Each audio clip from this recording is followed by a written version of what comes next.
Hello guys! Welcome back again to Chain Roxel TV. Kumusta po kayong lahat? Welcome na naman sa panibagong vlog natin mga guys. Kumusta kayo? Kakatapos na ng work natin. Shout out pala dyan sa mga ka-friendship natin out there. Hello!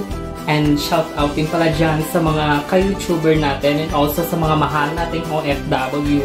Hello sa inyong lahat. Kumusta po kayo? So for today's vlog mga guys, another cooking adventure na naman ang gagawin natin. Magluluto lang tayo ng simple na masarap na ulam, na traditional Filipino ulam na tinatawag nilang paksiw or paksiw na isda. So, wag na natin patatagalin pa, i-introduce ko na yung ating mga ingredients. Introducing paksiw na isda! And here na ang ating mga ingredients. Syempre kailangan natin ng isda. Ito yung isda yung ginamit ko mga guys. Ito yung tinatawag na dalagang bukid. O diba?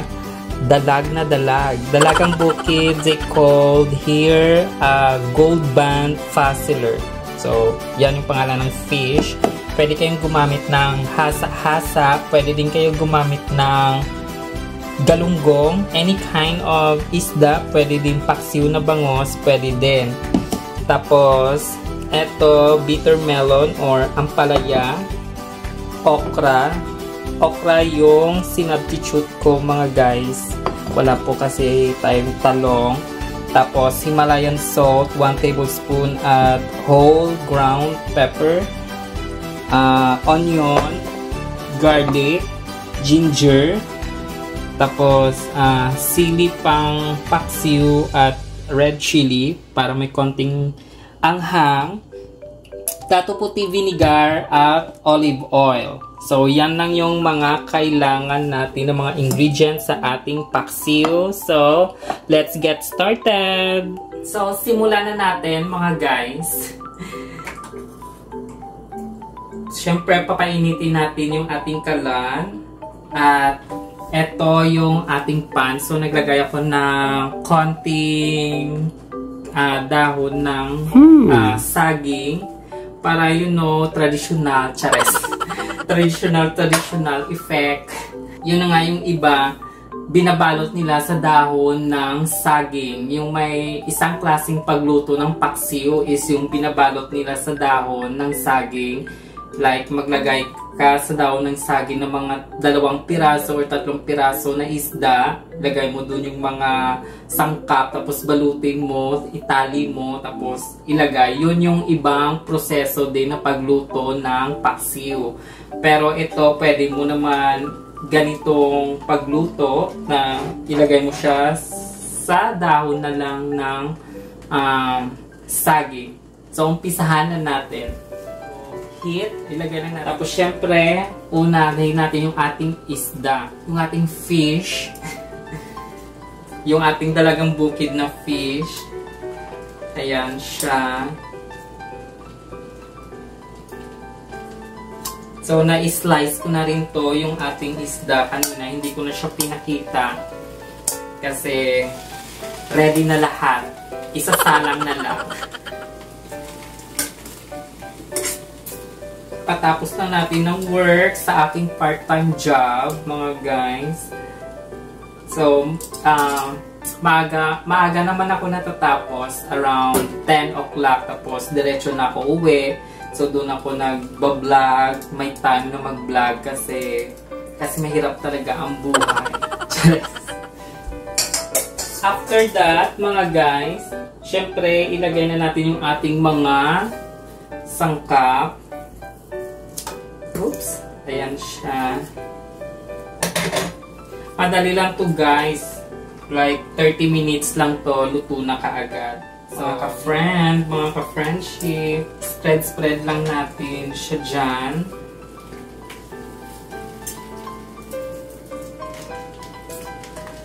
Ayan. So, nakikita nyo ba? Yung, ito muna, garlic. Yan. Ilagay lang natin siya dyan.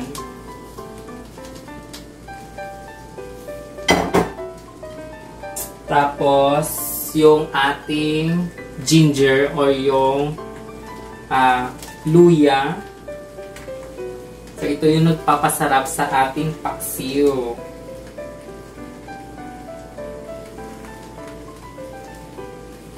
Na gumawa din ako one time na ginataang paksiw, pero in-upload ko siya sa aking TikTok. So, kung hindi pa tayo friends sa TikTok doon or naka-follow, please follow my TikTok, mga guys.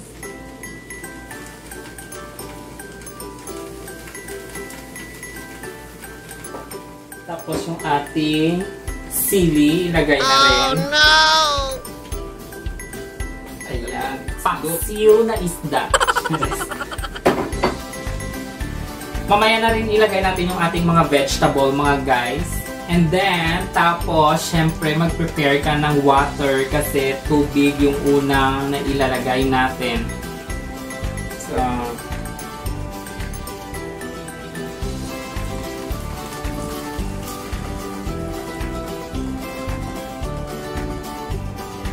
papakuluan muna natin ng tubig. So, huwag masyadong madami. So, papakuluan muna natin bago natin ilagay yung ating vinegar at yung iba pa. Hintayin natin na kumulo at takpan natin. Ayan.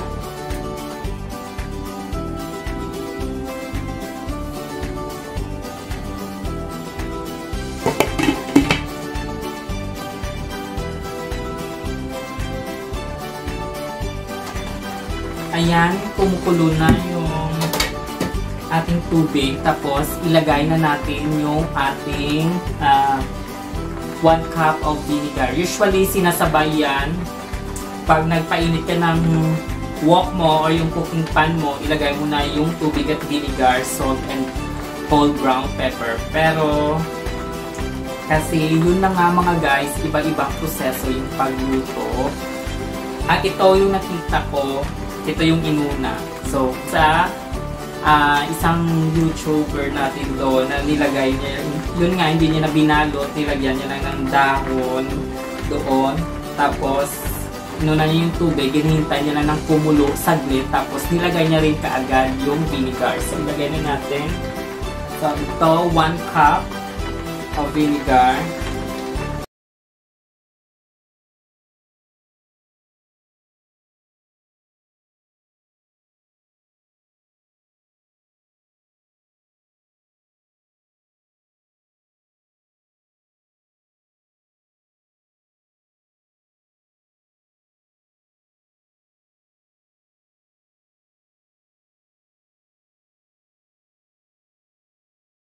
Takpan na naman natin ulit at hintayin ng konti, mga 10 minutes. Tapos ilagay na naman natin yung ating okra at yung ating ampalaya. Hola! Mga guys! So, i-check na natin. Yan siya. Amoy pa lang. Deliciosa. Ang sarap. Ilagay na natin yung ating ampalaya. So, ito, ilagay na natin yung ating ampalaya. So, binabad ko siya sa tubig at may konting asin para, syempre, matanggal naman yung pait. Diba? Pangit naman na kumain ka na may konting pait. Just. Syempre, pag nagluluto ka, dapat masarap, made with love. Diba? So, pag kinain mo yung ampalaya at mapait, tsaka, pait, charit. Lagyan lang natin sa gilid para syempre yung ating fish hindi siya masira. Pinaksiwan na isda.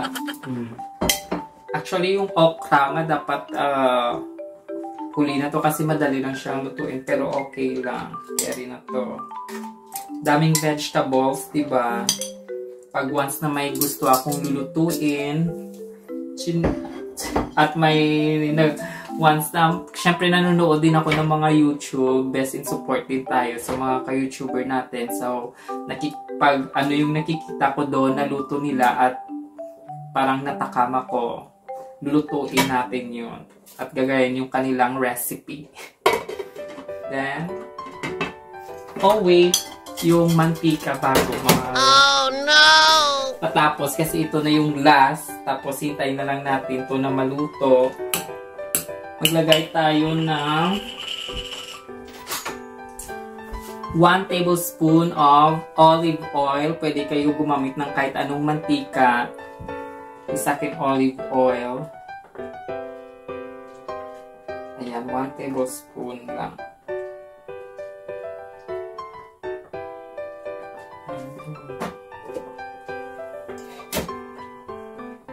At takpan at hintayin na lang na maluto ito. O diba?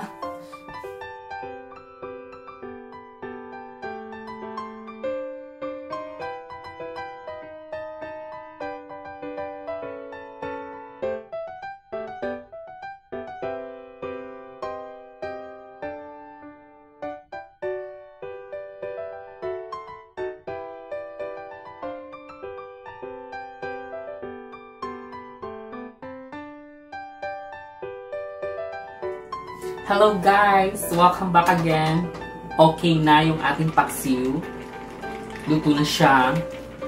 At masarap na siya. Ready for presentation na? Let's go to the montage!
Hello guys! Eto na yung ating paksiw na ulam. So, nilagay ko na siya sa plato. Siyempre may konting okra, may ampalaya, tapos nandiyan na rin yung sauce niya, yung sabaw. Ayan, nilagay ko na rin yan, yung dahon dyan. Okay, so mga guys, thank you so much for watching for my cooking adventure for today. I hope na may natutunan po kayo sa aking mga cooking adventure. And eto sa ating paksiw. Thank you so much for watching for my paksiw na isda cooking adventure. And please don't forget to click the subscribe button, and also please don't forget to click the notification bell para ma-notify po kayo sa aking mga next video or sa ating mga next content at sa ating next cooking adventure. Thank you so much for watching, guys. Bye mga ka-friendship. God bless you all.